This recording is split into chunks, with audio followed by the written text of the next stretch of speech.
सर्वसामान्यांचा आवडीचा आणि जिव्हाळ्याचा विषय म्हणजे सोनं. मात्र याच सोन्यानं आतापर्यंतचा सर्वाधिक उच्चांक गाठलाय ते म्हणजे एका तोळ्याला 97,000ची किंमत आता सोन्यासाठी मोजली जाते आणि येत्या काही दिवसात या किमती वाढण्याची देखील शक्यता आहे. मात्र याची कारणं नेमकी काय हे जाणून घेण्यासाठी माझ्यासोबत फतेचंद रांका आहे, रांका ज्वेलर्सचे. काय नेमकी आत्ताची कारणं असू शकतात सोनं वाढण्याची? मध्यंतरी सांगण्यात आलं होतं की कमी होईल, पण आता वाढताना दिसतंय अचानक. पहिले तर कमी होण्याची ती अफवा होती. ते अमेरिकन अर्थतज्ञ कोणीतरी त्यावर स्टेटमेंट केलं आणि त्याच्यावरनं ती रूमर बाहेर पसरली गेली. पण शक्यता फार कमी आहे कमी होण्याची. आत्ता जे वाढले, जे अमेरिकेचे जे राष्ट्राध्यक्ष जे आहेत ट्रम्प साहेबांनी जे काही व्यापार युद्ध सुरू केलं त्यामुळे अनेक देशावर परिणाम झालेला आहे आणि त्याच्यामुळेच हा या सोन्याच्या दरामध्ये वाढत चाललेला आहे. म्हणजे खरं तर सोनं येतं ते साऊथ आफ्रिका, स्विस म्हणजे स्वित्झर्लंड वगैरे इकडनं येतं, लंडन वगैरे इकडनं येतं. भाव लंडनवरनं ठरतात, अमेरिका ठरवत नाही. परंतु सध्याची जी आपली रुपयाची स्थिती पाहता आपला रुपयासुद्धा वीक आहे, काही स्ट्रॉंग होत नाही आहे आणि प्रोडक्शनसुद्धा कॉस्ट वाढत चाललेली आहे. जशी जी दरी खोल गेलेली खाणी तशी प्रोडक्शन कॉस्टही वाढली आहे. त्याचप्रमाणे अमेरिकेच्या राष्ट्राध्यक्षांनी जो एक निर्णय घेतला की बिटकॉइन सुरू करायचं, तर बिटकॉइन जी करन्सी आहे ती जर केली तर याच्यामध्ये एखाद वेळेला भाव कमी होण्याची पण शक्यता आहे. आणि ती म्हणजे बिटकॉइनला त्यांना रेग्युलरच करायला कमीत कमी 2 वर्ष जातील. पण एकंदरीत अमेरिकेतच आता विरोध प्रचंड व्हायला लागला आहे आणि बाकीच्या देशातनं, त्यामुळे सोन्याच्या भावाची अनिश्चितता आहे. काही लोकांनी रूमर पसरवलं की वाढतील, पण माझी एक जी दिसत आहे की जास्ती वाढले तर एखाद वेळेला लाखापर्यंत, परंतु करेक्शन येण्याची दाट शक्यता आहे. हे करेक्शन येईल युद्ध जर थांबलं आणि जर ट्रम्पने जर सगळे जर परत घेतले मागे जे काही निर्णय घेतले तो, त्यामुळे एखाद वेळेला ती येण्याची शक्यता आहे, खाली येण्याची. पण आत्ता काही निश्चित सांगता येत नाही. दुसरा एक म्हणजे मी जे एक पाहिले, गुढीपाडवा पाहिला, आत्ताच भाव वाढलेलेच होते, 90,000वर होते. परंतु एक भारतीयांच्या मनात जी एक याच्याबद्दल सोन्याबद्दल एक सेंटिमेंटल आणि रिलिजियस भावना आहे, त्यामुळे त्या दिवशी सुद्धा एवढा भाव वाढून सुद्धा गर्दी भरपूर होती. गिराईकी जोरात चांगली झालेली आहे, म्हणजे गेल्या वर्षीच्या पेक्षाही जास्ती झालेली आहे. आता लग्नसराई आहे आणि पुन्हा एकदा सगळं उन्हाळ्यात लग्नसराई जी आहे ना, एक लक्षात ठेवा की लग्नसराई जे असतात ते आधीच मुहूर्तावर खरेदी करून ठेवतात. आयत्या वेळेला कोणी खरत नाही. आणि नुसतं म्हणजे लग्नसराई आहे म्हणून भाव वाढतील वगैरे असं नाही आहे. भाव हे लंडनवरनं संध्याकाळी ठरतात. तिथनं भाव ठरल्यानंतर मग आपलं भारतात होतं आणि भारतातले येताना एक ड्युटी जी आहे ती ड्युटी लागते. तर ड्युटी लागते, ड्युटी करून येते. तर खरंच आमची मागणी आहे की ड्युटी कमी करावी पूर्वीप्रमाणे, मग स्मगलिंग कमी होईल. पण स्मगलिंगही वाढत चाललेलं आहे. तर भारतातनं यावर्षी भारताने सोनंही तशा त्याप्रमाणे जास्ती खरेदी केलेलं आहे. मग याच्यावरनं दिसते की डिमांड तर आहे. ग्राहक येतात रोज, ग्राहकांच्या काय साधारण प्रतिक्रिया आपल्याला बघायला मिळतात? ग्राहकांच्या प्रतिक्रिया आहे की आमचे बजेटच्या बाहेर जायला लागले. परंतु जरी कितीतरी असले तरी बजेटमध्ये क्वांटिटी कमी होतीये, परंतु पेमेंट तर तिकडेच पण क्वांटिटी कमी होते आणि खरेदी करतातच. हा एक अनुभव आहे. तुम्ही जर सकाळच्या संध्याकाळपर्यंत पुष्कळ गिराईक असतात, येतात आणि खरेदी करतात.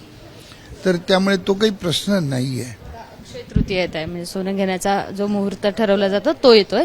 1 लाखांपर्यंत जाईल तोपर्यंत सोनं नाही जाण्याची शक्यता कमी आहे. परंतु अक्षय तृतीया येतोय आणि हा 3.5, आपल्या इकडे 3.5 पैकी अर्धा मुहूर्त मानतात.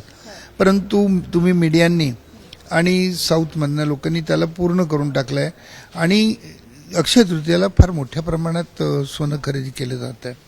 त्यामुळे जरी क्वांटिटी एखाद वेळेला कमी घेतील पण लोक तर येणार, गर्दी असणार. त्यामुळे अक्षय तृतीया ही चांगली जाईल हे नक्कीच एक गुढीपाडव्यावरनं दिसत आहे.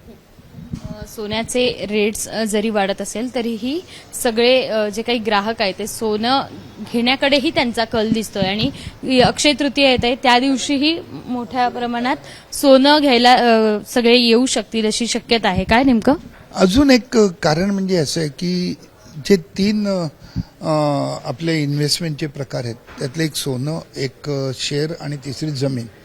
जमीन काही सध्याच्या काळात लवकर विकली जात नाही. अनेक प्रॉब्लेम आहेत. शेअर हे तुमचे लोकल असेल तर लोकलला, बाहेरचं कुठे उपयोगाचे नाही.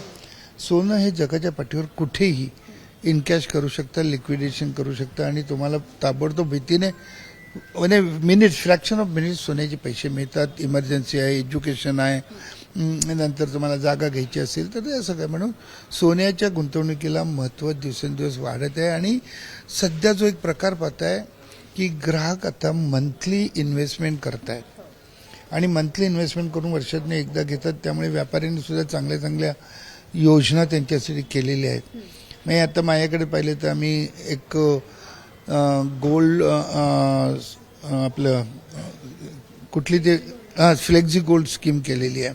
म्हणजे तुम्ही आज 10,000 रुपये भरले तर 10,000चं आजच्या भावाने सोनं बुक होईल. नंतर असं वर्षभरात जेव्हा जेव्हा तुम्ही पैसे तुमच्या ड्यू डेटला भराल त्या दिवशी रेटने तेवढं सोनं बुक होतं. सोन्याचं वजन लिहिलं जातं आणि म्हणजे 11 महिन्याच्या अखेरीस, वर्षाच्या अखेरीस त्याची भरलेली रक्कम आणि सोनं जमा याची सरासरी काढली जाते आणि मग त्या सरासरीने तुमचे त्या वर्षीचे दागिने तेवढे वजनाचे मिळतात. जास्ती वजन घेतले तर प्रिव्हेलिंग जो रेट असेल त्याप्रमाणे. म्हणून आम्ही ग्राहकांसाठी त्यांच्या सुखसोयीसाठी किंवा त्यांना योग्य वेळेला योग्य भाव लागावा म्हणून ही स्कीम केली आणि त्याला चांगला प्रतिसाद आलेला आहे.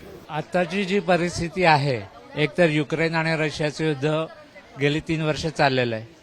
इनफॅक्ट 2013 नोव्हेंबरपासून ते सुरू झालं. फक्त क्रिमियाचं अनेक्सेशन झालं होतं आणि नंतर 3 वर्षापूर्वी डॉनबास, लुहान्स्क हे सगळे अनेक्स केले रशियानं. त्याचबरोबर इस्रायल आणि मिडल ईस्टमध्ये आता युद्ध चालूच आहे. सर्वात महत्त्वाची गोष्ट आपण अनअवेअर आहोत की we are really at war with China. आपलं चायना बरोबर नॉर्थ ईस्ट फ्रंटला आणि नॉर्थ वेस्ट फ्रंटला युद्ध चालूच आहे.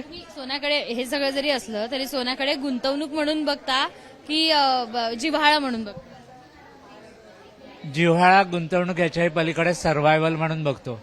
कारण ज्यावेळी मोठं युद्ध होतं त्यावेळी सोनं, चांदी, पोस्ट ऑफिस, LIC आणि अनफेलेबल नॅशनलाइज बँक म्हणजे SBI आणि अनफेलेबल नॉन नॅशनलाइज बँक्स म्हणजे HDFC आणि ICICI यांच्या पलीकडे गुंतवणूक करण्यात काही अर्थ नाही. सिप हा मूर्खपणा आहे.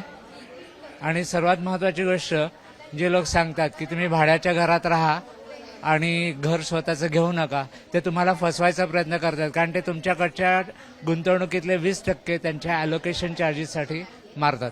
सोनं खरेदी करताना काय विचार करून तुम्ही सोनं कर? मला आत्ता फक्त गोल्ड संदर्भात सगळं हवंय. Gold is a currency standard. जेव्हा कुठलाही गव्हर्नमेंट अडचणीत येतं, सोनं गहाण टाकतं, पैसा आणतं. किंवा जेव्हा एखाद्या वेळी गव्हर्नमेंटला 800 कोटी नोटा छापायच्या असतात त्यावेळी ते गव्हर्नमेंट 1000 कोटीचं सोनं विकत घेतं आणि 800 कोटीच्या नोटा छापतं. कारण 20% जो त्यातला मार्जिन असतो तो इन्फ्लेशनसाठी ठेवलेला असतो. त्यामुळे जर देशाची करन्सी गोल्डवर तरणार असेल तर तुम्ही सोन्यातच गुंतवणूक केली पाहिजे. तुम्ही काय घेतलंय आज? तुम्ही घ्यायला आलात सोनं तर काय काय घेतलंय? मी नॉर्मली वेढण्या घेतो आणि ऑकेजन असेल तर दागिने घेतो.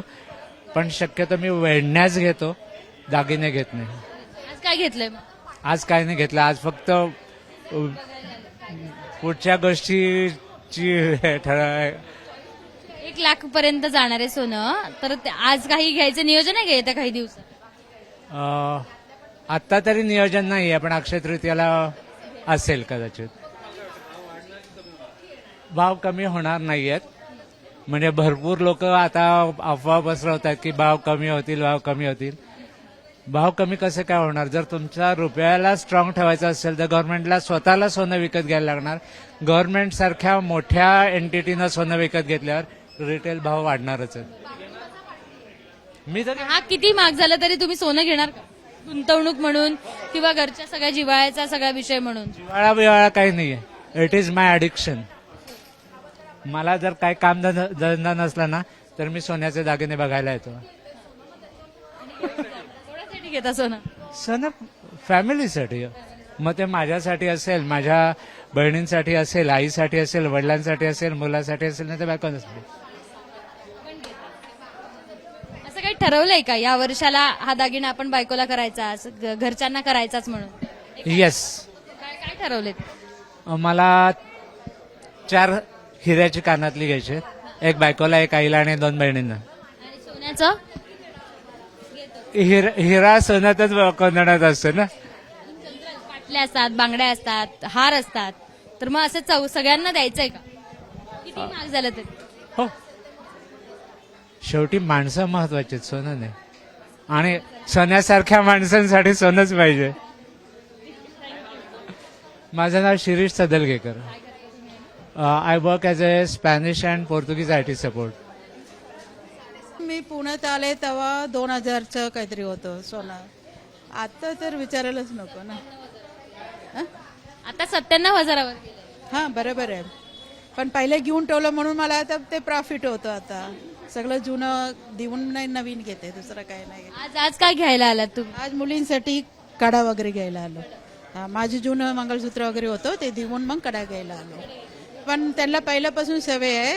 ते कितीला होतं सोनं? 3,000ला सोनं होतं ना, तेव्हापासून मी 1 ग्रॅम 2 ग्रॅम, मला पण सवय आहे, हे मुलांना पण सवय होतं, म्हणून त्याच्याने आम्हाला त्रास वाटत नाही जास्त. सोनं आहे आता बऱ्यापैकी घेऊन आणि अजूनही घ्यायचंय. किती महाग झालं तरी सोनं घेतच राहायचं. हा, सोनं 1 लाखाच्या वर जाणार आहे हे, तरी घ्यायचं, घेणारच नक्की. सेव्हिंग्ज म्हणून सोन्याकडे बघताय तुम्ही. काय काय घेतलंय आज? आज माझ्यासाठी कडा आणि माझ्या सिस्टरसाठी कडा घेतो. सोनं 97,000वर गेलंय. तेच ना, आधी जो आपण सेव्ह करतो गोल्ड, फॉर एक्झाम्पल, आधी जो आपण सेव्ह करतो गोल्ड, ते गोल्ड घेऊन यायचं आणि आता जो लेटेस्ट आहे ते घ्यायचं. That's it. 1 लाखांवर जाणार आहे सोनं. तरीही आता गुंतवणूक म्हणजे तू यंग जनरेशन तरी गुंतवणुकीकडे सोनं बघ. करेल की आता गुंतवणूक करा, फ्युचरमध्ये बट ऑब्व्हियसली वाढणार आहे. मी जेव्हा एकदा गोल्ड घेतला होता that time it was 1 gram was for 3,000. Now it has become for 8,000. म्हणजे इट वॉज अराउंड 2011 वगैरे 3,500 4,000ला घेतला असेल. आता ते 9,000 झालेलं आहे, 8,000 9,000 झालेलं आहे. म्हणजे प्रॉफिटच दिसतंय मला आतापर्यंत, तर प्रॉफिटच दिसतं. थँक्यू. लास नाहीये. सोनं आपण कितीला पण घेतलं ना, त्याला लास कधीच नाहीये. कुठला दागिन्याचा असा भरभक्कम दागिना आहे तुमच्याकडे सोन्याचा, जे सगळं गुंतवणूक इथंच घेतलेलं आहे. मोठं मोठं हार आहेत ना, 15 तोला 20 तोलाचा हार आहे घरी. हो, थोडी पावी. किती हे झालं तरी सोनं नागरिक घेत आहे. त्यांच्यासाठी वेगवेगळ्या योजना देखील या सगळ्या ज्वेलर्सकडनं आणल्या जात आहेत. आणि महत्वाचं म्हणजे सोनं 97,000 जाऊ देत किंवा 1 लाखांवर जरी गेलं, कमी का होईना, पण सोनं घेणाऱ्यांची संख्या ही कायम त्याच स्थितीत असल्याचं पाहायला मिळत आहे. कॅमेरामन विजय राऊत सह शिवानी पांढरे, एबीपी माझा, पुणे. एबीपी माझा, उघडा डोळे बघा नीट.